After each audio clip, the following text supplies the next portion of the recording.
Welcome back to Battlefield 1 Captured, They Shall Not Pass Edition.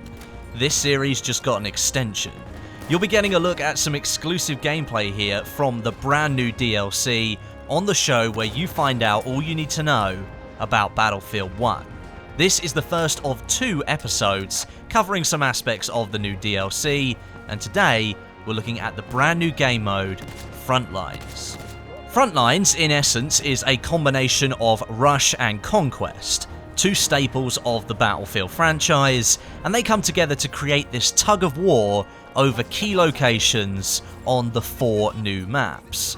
Each team will fight for control over one objective in a string of 3, starting in the middle. Should one team capture this objective fully, they will push the other one back to another objective.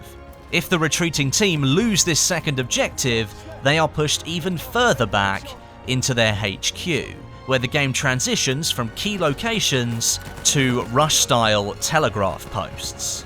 It's then the job of the team on the offensive to locate and arm these telegraph posts with limited reinforcements to win the round. However, the mode, as I mentioned, is a back-and-forth tug of war. If the retreating team manage to capture the current objective, then they flip the battle and force the other faction into a retreat. They can even, in the final stages, just before a defeat, cause a retreat of the attackers by depleting their reinforcements, pushing into their HQ, and they can push back and go and grab their own objective. All of the 4 new maps support the mode, however, I feel that each of them gives the game mode its own unique flavour. Verdun Heights is an infantry-only battle, purely boots on the ground. Rupture combines ground vehicles and infantry. Soissons focuses more on the tank battles but keeps infantry relevant. And Fort de Vaux is again purely infantry, but arguably the most chaotic of the bunch. The mode fits in really nicely with Battlefield 1's arguably more linear approach to map design, and the mode paints that imaginary line in between 2 armies fighting against each other, and keeping the action close to the objective will ultimately keep you in with a chance of capturing the point. One key aspect that you need to pay attention to, though, is the capture duration. Just like a conquest flag, the capture duration is based on the number of players that you have on the flag. If there are 3 of you on your team and 3 enemies, the capture zone will come to a standstill. However, if you're dominating the other team, you will neutralize the objective very, very quickly. But when taking the flag from neutral to captured by your team, the duration is much, much longer.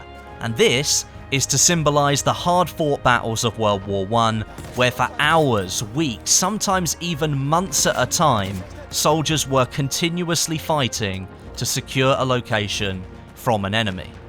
Another tip for you, when you enter the stage trying to arm and destroy telegraph posts, if you've managed to be that successful, pay close attention to the number of reinforcements that you have left.